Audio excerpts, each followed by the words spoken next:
Hello students, welcome to my YouTube channel खरगोल classes. Students, उम्मीद करता हूँ आप सभी व्यस्त होंगे, स्वस्थ होंगे, मस्त होंगे। स्टूडेंट्स, उम्मीद करता हूँ आपका आज का हिंदी का एग्जाम बहुत अच्छा गया होगा।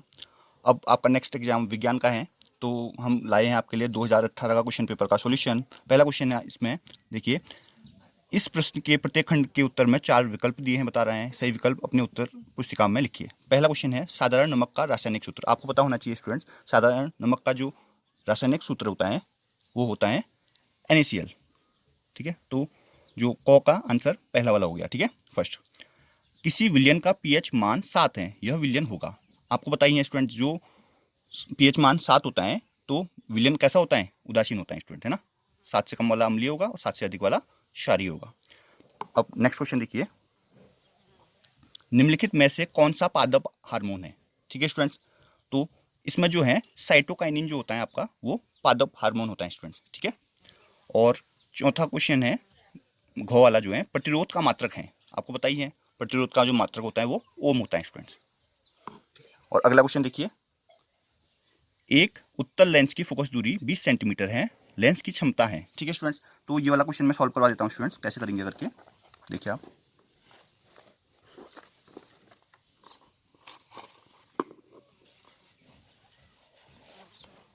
देखिए, आपको दे रखा है फोकस दूरी एफ दे रहे हैं, कितना दिया है?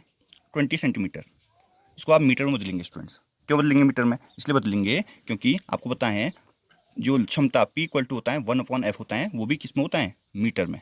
होता ही नहीं होता, आपको बताइए। तो इसको मीटर में बदलने के लिए क्या करेंगे? हम 100 से भाग देंगे, तो 0 से 0 कैंसिल हो जाएगा, मतलब ये 2/10 हो जाएगा ना। अभी ऐसे रहने दीजिए आप इसको। तो P इक्वल टू 1/F होता है, तो 1/F की जगह 2/10 रख दिया। आपको पता है बट्टे के नीचे एक बिंदु का, ऊपर एक बिंदु का। ठीक है, तो सबसे नीचे वाला सबसे ऊपर चले जाता है, आपको पता है, और ये नीचे वाला नीचे ही रहता है। तो 2 पंचे 10 हो गया, तो 5 आएगा किसमें? आंसर किसमें आएगा स्टूडेंट्स? ये जो लेंस की क्षमता होती है उसे नापते हैं हम डायोप्टर में, तो डी में आएगा स्टूडेंट्स। और ये प्लस में होगा, क्यों होगा? क्योंकि उत्तर लेंस दिया हुआ है। तो आंसर क्या हो जाएगा? लो का ये हो जाएगा, थर्ड ऑप्शन करेक्ट हो जाएगा। ठीक है स्टूडेंट्स, अब अगला क्वेश्चन देखिए। अगला क्वेश्चन है, निम्न में ऊर्जा का पारंपरिक स्रोत। पारंपरिक स्रोत आपको बताइए जो सदियों से चला आ रहा है, कौन सा हो सकता है? सौर ऊर्जा होगा, बिल्कुल। ठीक है, अब नेक्स्ट क्वेश्चन है, सेकंड वाला, विस्थापन अभिक्रिया का एक उदाहरण दीजिए बोलता है। ठीक है, तो कोई ऐसी रिएक्शन लिखनी है जिसमें विस्थापन हो रहा हो। ठीक है, तो आप लिख सकते हैं, आपको बताइए बहुत सारी रिएक्शन ऐसी है। तो आप एक रिएक्शन अक्सर देखते रहते हैं, आयरन वाली। आयरन की किससे? कॉपर सल्फेट से। तो ये दूसरे का आंसर मैं कर देता हूँ।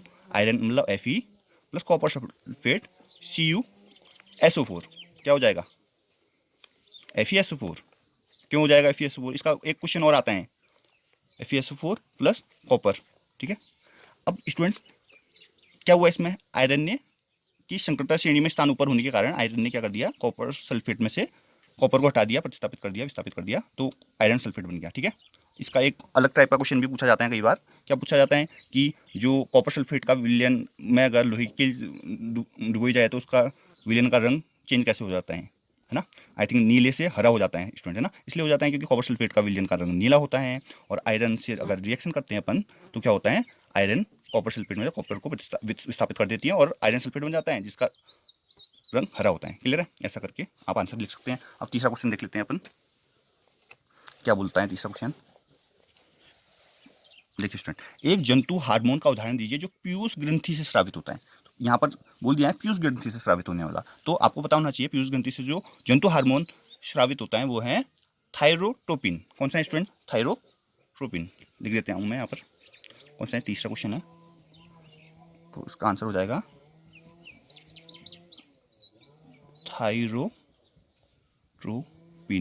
क्या है थायरोट्रोपिन?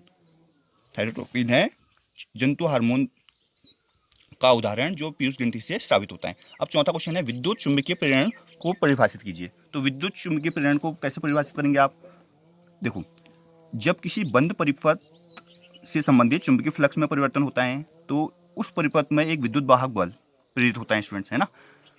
और परिपथ में इसी विद्युत वाहक बल के कारण क्या होता है? धारा बहती है स्टूडेंट्स। यह धारा केवल तभी बहती है जब हम चुंबकीय फ्लक्स में परिवर्तन करते रहेंगे, तो इसे ही क्या बोलते हैं? विद्युत चुंबकीय प्रेरण बोलते हैं। ठीक है स्टूडेंट्स, अब नेक्स्ट क्वेश्चन देखिए, स्नेल का नियम आ गया, स्नेल का अपवर्तन का नियम। आपको बताइए sine i upon sine r equal to क्या होता है? नियतांक होता है। दूसरे शब्दों में क्या बोल सकते हैं? ये स्नेल का नियम को आप बोलेंगे आपतन कोण की ज्या तथा अपवर्तन के कोण की ज्या का अनुपात क्या होता है, नियतांक होता है। इसे का नियम बोलते हैं sine i upon sine r equal to constant या नियतांक लिखेंगे आप। छठा क्वेश्चन देखिए, सूर्य से आने वाली किस विकिरण से ओजोन परत पृथ्वी की सुरक्षा करती है। तो सूर्य से आने वाली हानिकारक परावैंगनी विकिरण से, है ना, हमको ओजोन परत बचाती है ना स्टूडेंट्स, ये लिख सकते हैं आप, हानिकारक परावैंगनीकरण बोल सकते हैं। सातवां क्वेश्चन है, विरंजक चूर्ण बनाने की अभिक्रिया का केवल रासायनिक समीकरण लिखिए, इसका एक उपयोग भी बताइए। तो विरंजक चूर्ण अक्सर पूछा जा रहा है आपके एग्जाम में ना, तो विरंजक चूर्ण की अभिक्रिया जो होती है वो आपको पता होनी चाहिए। कैसे क्या होता है विरंजक चूर्ण में, तो होता है CaOH का होल ट्वाइस, मतलब कैल्शियम हाइड्रोक्साइड। क्वेश्चन नंबर 7 है, कैल्शियम हाइड्रोक्साइड में क्या करेंगे हम, क्लोरीन प्रोवाइड करेंगे, तो क्या हो जाएगा CaOCl2। यही क्या है, विरंजक चूर्ण है, और H2O बनता है स्टूडेंट, यही विरंजक चूर्ण है, इसे विरंजक चूर्ण कहते हैं। और इसका उपयोग बता रहे हैं तो इसको पीने के जल को रोगाणु रहित करने में आप बोल सकते हैं, है ना, शुद्ध करने के लिए। अब है कार्बन यौगिक की नाम पद्धति के आधार पर निम्नलिखित यौगिकों का नामकरण कीजिए। ठीक है, तो पहला देखिए आप क्या है, देखिए गौर से देखो, सिंगल बॉन्ड है सबसे पहले तो, है ना, और 3 कार्बन है, तो 3 कार्बन हो गया तो मैथ प्रोप हो गया स्टूडेंट्स, है ना, और सिंगल बॉन्ड है, और सिंगल बॉन्ड है तो प्रोपेन हो गया, और एक क्लोरीन लगाएं तो क्लोरोप्रोपेन बोल देंगे इसको, क्या बोलेंगे आप, क्लोरोप्रोपेन बोल देंगे स्टूडेंट्स, इसका नाम क्या हो गया, क्लोरोप्रोपेन। ठीक है, अब नेक्स्ट क्वेश्चन देखिए, देखो यहाँ पर क्या है, एक कार्बन है और एक डबल बॉन्ड ओ लगा हुआ है स्टूडेंट्स, लगा हुआ है, लगा हुआ है, देखिए आप, तो इसको ये C डबल बॉन्ड ओ जो ये स्ट्रक्चर है, इसको क्या बोलेंगे आप, एल्डिहाइड ग्रुप बोलते हैं ना, जिसके लास्ट में क्या आता है, अल आता है। तो इसका नाम, पहला कार्बन है, एक कार्बन है तो मैथ हो गया, तो मैथेनल बोल देंगे इसको स्टूडेंट्स। ठीक है, अब है नेक्स्ट क्वेश्चन जो बोलता है परागण व निषेचन में क्या बोलता है, अंतर बता रहे हैं। ठीक है, तो परागण और निषेचन में आपको अंतर पता होना चाहिए। क्या होता है परागकरण, क्या होता है, परागकोश से परागकणों के वर्तिकांक पर पहुंचने की क्रिया परागकरण कहलाती है, और निषेचन क्या कहलाती है, नर तथा मादा युग्मक के मिलने की प्रक्रिया निषेचन कहलाएगी। परागण में प्रायः कीट, वायु, जल, पक्षी आदि के माध्यम से होता है, और जब निषेचन कैसे होता है, नर युग्मक को मादा युग्मक तक ले जाने में कार्य पराग नलिका द्वारा करती है ना। और परागकण में एक और बोल सकते हो आप पॉइंट, यह क्रिया निषेचन से पहले होती है और निषेचन वाली प्रक्रिया पराग के बाद होती है स्टूडेंट्स, ऐसा कुछ आप लिख सकते हैं, आपको पता ही है सारे कुछ, है ना। अब आगे है नेक्स्ट क्वेश्चन, जो क्वेश्चन नंबर है 10, लार क्या है पूछा है, और भोजन के पाचन में लार की क्या भूमिकाएं बोलता है। ठीक है, तो आप बोल सकते हो लार क्या है, लार मनुष्य के मुंह में लाला ग्रंथि से स्रावित एक रस है ना। लार के बारे में आपको बहुत बढ़िया करके पता है कि लार में 99.5 जल होता है, श्लेष्म टाइलिन एवं लाइसोजाइम होता है ना। जल जो होता है भोजन को गीला करता है, श्लेष्म के कारण भोजन चिकना होता है, और इससे भोजन को चबाने और निगलने में क्या होती है, मदद मिलती है, सुविधा होती है। ठीक है, और टाइलिन क्या करता है, टाइलिन एंजाइम स्टार्च को माल्टोस शर्करा में बदलता है, और लाइसोजाइम क्या करता है, जीवाणु आदि सूक्ष्म जीवों को नष्ट करता है, और लार के कारण भोजन के स्वाद को पहचानने में हमको क्या मिलती है, सहायता मिलती है। ऐसा कुछ आप लिख सकते हैं स्टूडेंट, है ना। अब नेक्स्ट क्वेश्चन आ गया है, मानव में बच्चे का लिंग निर्धारण कैसे होता है, आपको पता ही है ये, है ना। क्या होते हैं, नर और मादा दोनों में क्या होते हैं, 23 जोड़े गुणसूत्र होते हैं। ठीक है, जिसमें से 22 जोड़े तो दोनों में समान होते हैं, है ना। 23वां जोड़ा क्या होता है, नर में XY होता है और मादा में XX होता है। तो फिर क्या होता है, आप स्ट्रक्चर बना सकते हैं। कैसा स्ट्रक्चर बनेगा स्टूडेंट, देखिए यहाँ पर बता देता हूँ कुछ। देखो ये XX है जो कि मादा है, और ये XY है जो कि नर है, नर है, ये मादा है।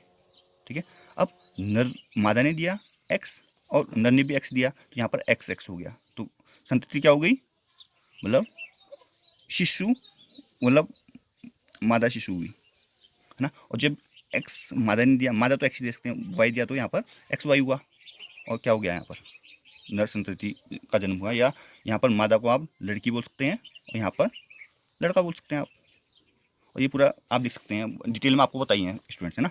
अब बोलता है 12वां क्वेश्चन, विद्युत लैंप के तंतुओं के निर्माण में प्रायः टंगस्टन का प्रयोग किया जाता है, क्यों। ठीक है, तो इसका आंसर आप सीधे सीधे ये लिख सकते हैं कि जो टंगस्टन है उसके बहुत ही पतले क्या बनाए जा सकते हैं, तार बनाए जा सकते हैं, और इसका क्या होता है, गलनांक बहुत ही अधिक होता है। कितना होता है, बहुत अधिक, कुछ 3400 डिग्री सेंटीग्रेड के अराउंड होता है। ठीक है, ये क्या है, अन्य धातुओं से बहुत उच्च है, इसलिए इसका प्रयोग किया जाएगा। ठीक है स्टूडेंट्स, अब नेक्स्ट क्वेश्चन है, किसी चालक का प्रतिरोध किन किन कारकों पर निर्भर करता है, तो आपको पता ही है, किसी चालक का प्रतिरोध तार की लंबाई पर निर्भर करता है है ना, उसके अनुप्रस्थ काट के क्षेत्रफल पर निर्भर करता है, और किस पर, पदार्थ की प्रकृति पर भी निर्भर करता है, आपको बताइए। ठीक है, तो लिखेंगे कैसे इसको, इसको आप लिख सकते हैं ऐसे, देखिए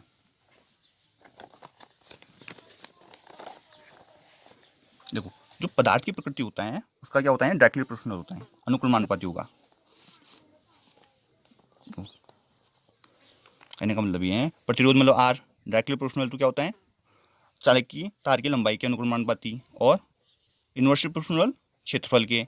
तो यहाँ पर इन दोनों समीकरणों को अगर मिलाते हैं हम तो एल अपॉन ए हो जाएगा, और यहाँ पर एक कांस्टेंट आता है, क्या आता है कांस्टेंट, रो आता है, जिसे बोलते हैं रो एल अपॉन ए। रो थोड़ा पी को घुमावदार बना के रो हो जाता है, इसलिए ये ऐसा कुछ आप कर सकते हैं इस क्वेश्चन के आंसर में।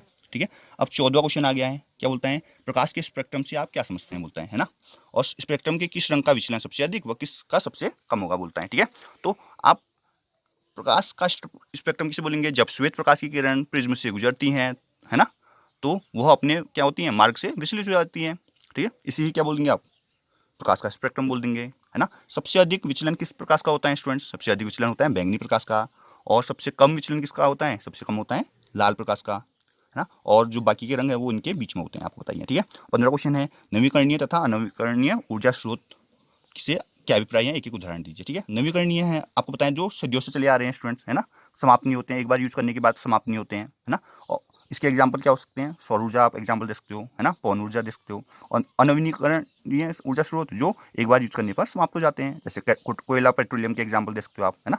16 क्वेश्चन, आधुनिक आवर्त नियम क्या है, आधुनिक आवर्त सारणी में समूह तथा आवर्त का आशय स्पष्ट कीजिए, बोलता है। ठीक है, तो आधुनिक आवर्त नियम है तत्वों के गुणधर्म उनके परमाणु क्रमांक के आवर्त फलन होते हैं। ठीक है, तो ये इसका मतलब ये है कि आधुनिक आवर्त सारणी जो है हेनरी मोजले ने दी है, और उन्होंने क्या कहा है, उसको परमाणु क्रमांक के बढ़ते हुए क्रम में रखा गया है। ठीक है, और ये समूह क्या होते हैं और आवर्त क्या होते हैं। ठीक है, तो समूह होते हैं स्टूडेंट्स जो ऊर्ध्वाधर खड़े स्तंभ होते हैं, खड़ी लाइन होती हैं। कितने समूह हैं हमारे आधुनिक आवर्त सारणी में, 18 समूह हैं।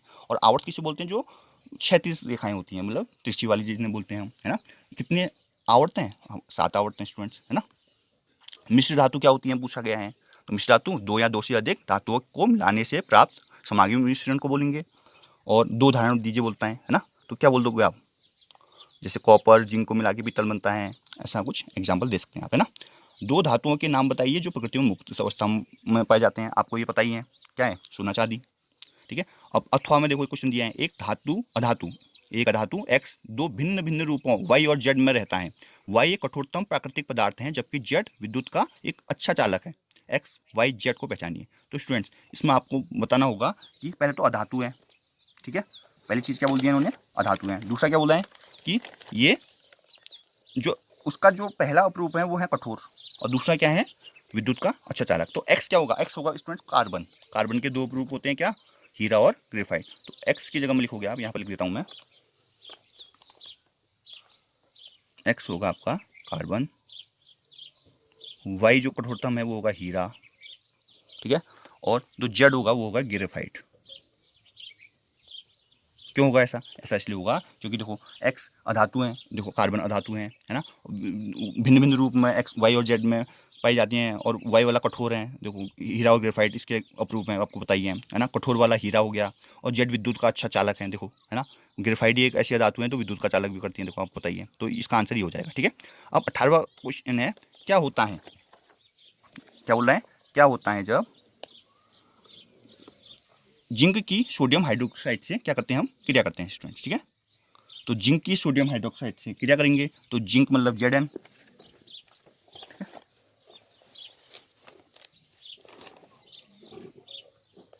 जिंक मतलब Zn, ठीक है। जिंक की सोडियम हाइड्रोक्साइड मतलब NaOH, क्या बनेगा student, zinc plus NaOH equal to Na2ZnO2 बन जाएगा स्टूडेंट्स, और प्लस H2 आएगा। यहाँ पर बैलेंस नहीं हो रहा तो यहाँ पर 2 से मल्टीप्लाई कर दीजिए, बैलेंस हो गया इक्वेशन। ठीक है स्टूडेंट्स, ये हो गया पहला। अब बोला है नेक्स्ट, चूने के पानी में कार्बन डाइऑक्साइड गैस प्रोवाइड करने पर। ठीक है, क्या बोल रहा है, चूने के पानी में कार्बन डाइऑक्साइड प्रोवाइड किया। चूने का पानी क्या होता है स्टूडेंट्स, CaOH का होल ट्वाइस, और उसमें कार्बन डाइऑक्साइड मतलब CO2 प्रोवाइड करनी है, क्या हो जाएगा, CaCO3 बन जाएगा, प्लस H2O निकल जाएगा स्टूडेंट्स। तीसरा बोला जिप्सम को 373 डिग्री केल्विन पर गर्म करने पर, ये तो आपको पता ही है, आप तो ये रिएक्शन तो मोस्ट इंपोर्टेंट है। तो जिप्सम होता है, जिप्सम का फॉर्मूला पता होना चाहिए CaSO4 × 2H2O। इसको अगर करेंगे हम 373 डिग्री केल्विन पर गर्म करेंगे तो क्या बनेगा, plaster of Paris CaSO4 half H2O। और अब 1/1/2 H2O बच जाएगा, तो 1/1/2 H2O लिख देंगे आप, कर लेंगे आप, है ना। अगला क्वेश्चन देखिए, ये तो पुष्प की अनुदैर्ध्य काट का चित्र बनाइए और ये आपको शो करने हैं। चित्र तो आप बना ही लेते हैं स्टूडेंट्स, है ना। वायवीय तथा अवायवीय श्वसन में क्या अंतर है, तो आपको पता ही है। वायवीय श्वसन में क्या होती है, जैसे नाम से बता देना है, वायु की उपस्थिति में होगा। अवायवीय क्या होगा, वायु की अनुपस्थिति में होगा। वायवीय में क्या होता है, सभी जीवों में सामान्य रूप से पाया जाता है वायवीय, है ना। और जो अवायवीय है केवल कुछ पौधों में, कुछ जंतुओं में और कुछ उत्कों में पाया जाएगा। और वायवीय श्वसन जो होता है उसमें ऊर्जा की काफ़ी मात्रा मुक्त होती है, और अवायवीय में ऊर्जा की बहुत कम मात्रा मुक्त होती है स्टूडेंट्स, ऐसा बोल सकते हैं आप, है ना। आयोडीन युक्त नमक के प्रयोग की सलाह क्यों दी जाती है, तो इसलिए दी जाती है क्योंकि अगर आयोडीन युक्त नमक हम नहीं खाएंगे स्टूडेंट, उसकी कमी से हमको क्या होगा, थायरॉक्सिन का जो श्रावण होता है वो बहुत कम हो जाता है ना। और इसकी कमी से आपको बताइए घेंगा रोग हो जाता है, ऐसा आप लिख सकते हैं, ठीक है। और आप नेक्स्ट क्वेश्चन देखिए, किसवा जो क्वेश्चन है, मानव पाचन तंत्र का चित्र बनाइए बोलता है। ये आप कर ही लेंगे, चित्र आप कर लेते हैं। मानव श्वसन तंत्र का भी चित्र आप बना ही लेंगे स्टूडेंट्स, है ना। अब आते हैं हम नेक्स्ट कौन सी क्वेश्चन में, क्वेश्चन नंबर 22।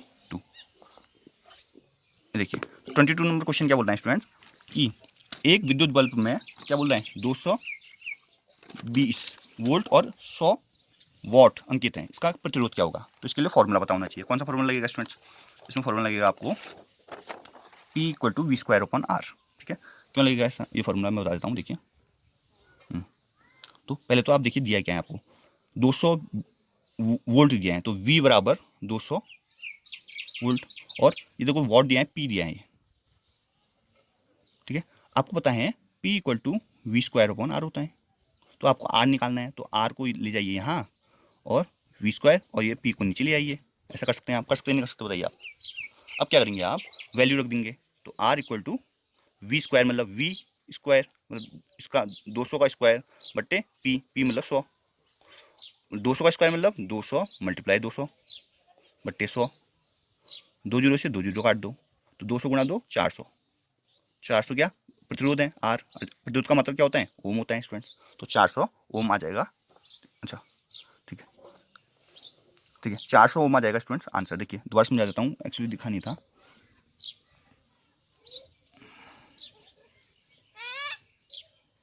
ठीक है, क्वेश्चन है स्टूडेंट यहाँ पर, ठीक है। तो हमने क्या किया, 200 वोल्ट था और 100 वॉट था, तो वैल्यू रखी 200 का स्क्वायर बट्टे 100, 200 × 200, 200 दूनी 400, 400 ओम आ गया आंसर, है ना। चुंबकीय क्षेत्र रेखाओं के दो गुण बताइए बोल रहे हैं, ठीक है। तो क्या होते हैं, चुंबकीय क्षेत्र रेखाएं क्या होती हैं, चुंबक के बाहर इन बल रेखाओं की दिशा उत्तर से दक्षिण की ओर होती है, तथा चुंबक के अंदर दक्षिण से उत्तर की ओर होती है ना। इस प्रकार ये क्या बनाते हैं, बंद वक्र बनाते हैं। और दूसरा पॉइंट आप लिख सकते हो, ये एक दूसरे को कभी नहीं काटती हैं। क्यों नहीं काटती हैं, क्योंकि ये कर काटेंगी एक बिंदु पर चुंबकीय क्षेत्र की क्या होंगी, दो दिशाएं होंगी, और जो कि क्या है, संभव नहीं है बोल सकते हो। अब 23वां क्वेश्चन देखिए, जो कि न्यूमेरिकल है, बहुत इंपॉर्टेंट क्वेश्चन है स्टूडेंट। 23वां क्वेश्चन करते हैं हम। देखो 15 सेंटीमीटर फोकस दूरी वाला अवतल लेंस, अवतल दर्पण सॉरी, है ना। अवतल दर्पण दे रखा है तो माइनस में होता है, आपको बताएं, है ना। फोकस दूरी माइनस में होगी, F = -15 कर दोगे सेंटीमीटर। अवतल दर्पण 20 सेंटीमीटर की दूरी पर 4 सेंटीमीटर लंबी वस्तु बोल रहा है, तो वस्तु होता है से दूरी u से डिनोट करते हैं अपन। u भी आपको बताइए इसमें रहेगा, माइनस में रहेगा, तो -20 कर देंगे। और 4 सेंटीमीटर लंबा क्या है, कि दूरी पर 4 सेंटीमीटर लंबी वस्तु है, तो h = क्या देखा है, 4 सेंटीमीटर देखा है इसका मतलब। तो आप प्रतिबिंब की स्थिति आकार प्रकृति, ठीक है। अब निकालना क्या है, दर्पण सूत्र लगाओगे सबसे पहले, 1/v + 1/u = 1/f लगाओगे, ठीक है। वैल्यू रख दो 1/v निकालना है हमने, प्लस 1/u मतलब u की वैल्यू -20 है, इक्वल टू 1/f मतलब -15 है यहाँ पर, ठीक है। अब क्या करेंगे देखिए,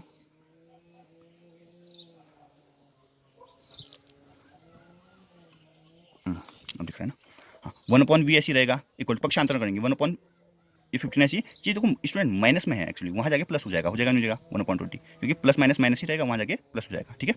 अब देखो करेंगे क्या, 1/v ऐसे रखेंगे। अब भिन्नों के आपको जोड़ करने हैं स्टूडेंट्स, कैसे करेंगे देखिए, लॉस ले लिया, 15 और 20 का लॉस जो होगा वो 60 आएगा, है ना। तो 15 × 60 होता है ना, और ये माइनस में है तो माइनस लेगा 4 आएगा ऊपर, है ना, प्लस 20 tan 60 होता है तो 3 आएगा यहाँ पर ऊपर, है ना। आप 1/v इक्वल टू क्या हो जाएगा, देख रहे हैं क्या, हाँ, -4 + 3 -1/16 हो जाएगा। अब 3 से गुणा कर दो तो v बराबर -60 हो जाएगा। ये किस में आएगा, सेंटीमीटर में आएगा, ठीक है। अब आपको नेक्स्ट क्या निकालना है, आकार भी बताना है। तो आपको पता है h'/h इक्वल टू -v/u होता है, ठीक है। तो h' मतलब निकालना है, h मतलब आपको दिया है 4 दिया था ना, और माइनस v दिया है -60 जो हमने निकाला है अभी, और u आपको दिया था -20, ठीक है। माइनस से माइनस काट दो, 0 से 0 काट दो, 2 tan 6 हो गया, है ना। तो h' बराबर क्या हो गया, 4 tan 12 -12 सेंटीमीटर होगा। इससे क्या बोल सकते हो आप, प्रतिबिंब दर्पण के सामने 60 सेंटीमीटर की दूरी पर है, ऐसा बोल सकते हो, ठीक है। यहाँ से अब नेक्स्ट क्वेश्चन जो है, निकट दृष्टि दोष से आप क्या समझते हैं, इस दोष का कारण बताइए, है ना। तो निकट दृष्टि दोष बोलते किसको है, निकट दृष्टि दोष का मतलब है कि निकट की वस्तु साफ दिखती है पर दूर की नहीं दिखती है ना। आपको इसके संशोधन कैसे करेंगे, आपको कौन सा लेंस यूज करेंगे, ऐसा पूछा जाएगा, ठीक है। तो निकट मतलब अवतल दर्पण, ठीक है, अवतल लेंस का प्रयोग करेंगे। पर्यावरण के किन्हीं 2 अजैविक घटन के नाम बोल रहे हैं, है ना, आप बता सकते हो। नाभिकीय संलयन के बारे में बोल रहे हैं, जब जुड़ते हैं। समजातीय श्रेणी बोलते हैं, स्थिरीकरण बोलते हैं। धातु का नाम लिखिए, सामान्यतः पर द्रवस्था में रहती है ना। पारा और ब्रोमीन है, पारा धातु बोल दोगे, ब्रोमीन अधातु बोल दोगे, ठीक है। आयनिक युग के बारे में क्वेश्चन आया हुआ है, भर्जन निस्तापन में आया है ना। और इक्वेशन पूछी है, हमारे शरीर में वसा का पाचन कहाँ होता है पूछा है, किसी पौधे के से जाइलम निकाल देने पर उसमें क्या प्रभाव पड़ेगा, और समजात तथा समरूप रंगों के उदाहरण भी बोल रहे हैं, ठीक है। तो ये क्वेश्चन आप सॉल्व कर लीजिए अपने आप। अगर कोई क्वेश्चन आपको नहीं आता है स्टूडेंट्स, आप कमेंट कर सकते हैं, कमेंट करेंगे तो मैं एक वीडियो बना दूंगा, ठीक है। अभी वीडियो बहुत लंबी हो गई है, इसलिए इतना ही है वीडियो, ठीक है। Thanks for watching.